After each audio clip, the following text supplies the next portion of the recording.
পবিত্রারোপণী একাদশীর মাহাত্ম্য এখন আমি আপনাদের পড়ে শোনাবো। তো চলুন।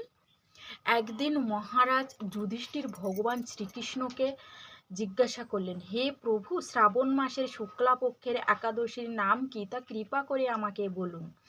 শ্রীকৃষ্ণ বললেন, হে মহারাজ, এখন আমি সেই পবিত্র ব্রত মাহাত্ম্য বর্ণনা করছি, মনোযোগ দিয়ে তা শ্রবণ করুন।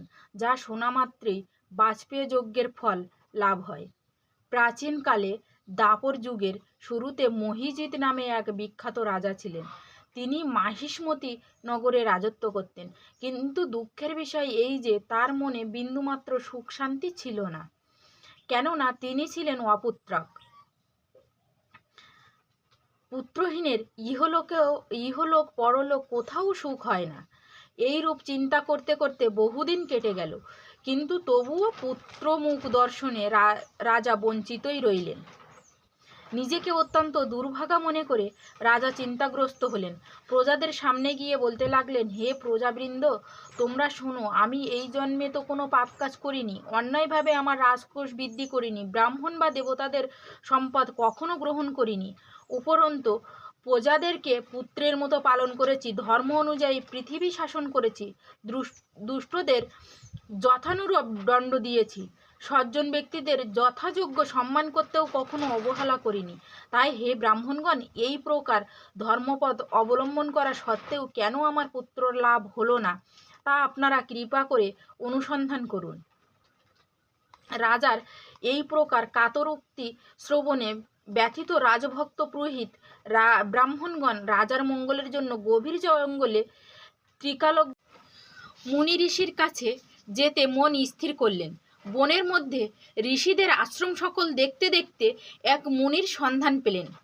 তিনি দীর্ঘায়ু, নিরোগ, নিরাহারে ধ্যানমগ্ন অবস্থায় ছিলেন।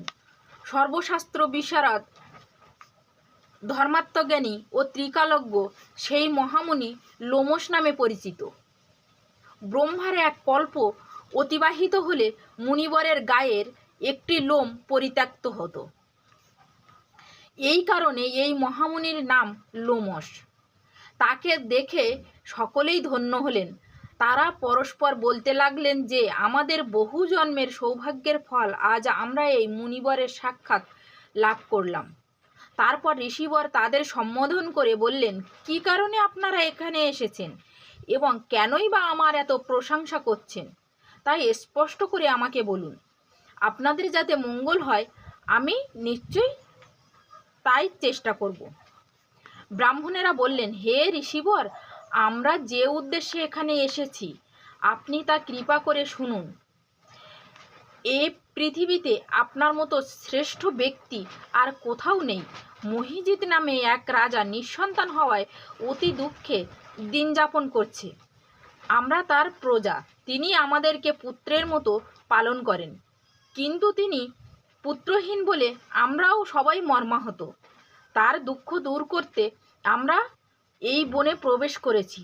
হে ব্রাহ্মণ শ্রেষ্ঠ, রাজা যাতে পুত্রের মুখ দর্শন করতে পারেন, কৃপা করে তার কোনো উপায় আমাদের বলুন। তাদের কথা শুনে মুনিবর ধ্যানমগ্ন হলেন। কিছু সময় পরে রাজার পূর্বজন্ম বৃত্তান্ত বলতে লাগলেন। এই রাজা পূর্বজন্মে এক দরিদ্র বৈশ্য ছিলেন। একবার তিনি একটি অন্যায় কার্য করে ফেলেন। ব্যবসা করবার জন্য তিনি এক গ্রাম থেকে অন্য গ্রামে যাতায়াত করতেন। এক সময় জ্যৈষ্ঠ মাসের শুক্লাপক্ষের দশমীর দিনে কোথাও যাওয়ার পথে তিনি অত্যন্ত তৃষ্ণার্ত হয়ে পড়েন। গ্রাম প্রান্তে একটি জলাশয় তিনি দেখতে পান। সেখানে জলপানের জন্য যান। একটি গাভী ও তার বাছুর সেখানে জলপান করছিল। তাদেরকে তাড়িয়ে দিয়ে তিনি নিজেই জলপান করতে লাগলেন। এই পাপকর্মের ফলে তিনি পুত্র সুখে বঞ্চিত হয়েছেন, কিন্তু পূর্বজন্মের কোনো পুণ্যের ফলে তিনি এই রকম নিষ্কণ্টক রাজ্য লাভ করেছেন। হে মুনিবর, শাস্ত্রে আছে যে পূর্ণ দ্বারা পাপ ক্ষয় হয়। তাই আপনি এমন একটি পূর্ণব্রতের উপদেশ করুন যাতে তার প্রারব্ধ পাপ দূর হয় এবং আপনার অনুগ্রহে তিনি পুত্র সন্তান লাভ করতে পারেন। লোমশ মুনি বললেন, শ্রাবণ মাসের শুক্লাপক্ষের পবিত্র রোপণী একাদশী ব্রত অভীষ্ট ফল প্রদান করে। আপনারা যথাবিধি তা সকলে পালন করুন। লোমশ মুনির উপদেশে সকলে আনন্দচিত্তে গৃহে প্রত্যাবর্তন করে তারা রাজাকে সে সকল কথা জানালেন। তারপর সকলে মিলে মুনির নির্দেশ অনুসারে ব্রত পালন করলেন। তাদের সকলের পূর্ণ ফল রাজাকে প্রদান করলেন। সেই পূর্ণ প্রভাবে রাজমহিষী গর্ভবতী হলেন। উপযুক্ত সময়ে বলিষ্ঠ সর্বাঙ্গ সুন্দর এক পুত্র সন্তানের জন্মদান করলেন। ভবিষ্যোত্তর পুরাণে এই মাহাত্ম্য বর্ণিত আছে। এই ব্রত মাহাত্ম্য যিনি পাঠ বা শ্রবণ করেন তিনি সমস্ত পাপ থেকে মুক্ত হবেন এবং পুত্রসুখ ভোগ করে অবশেষে দিব্যধাম প্রাপ্ত হবেন। রাধে রাধে, জয় শ্রীকৃষ্ণা।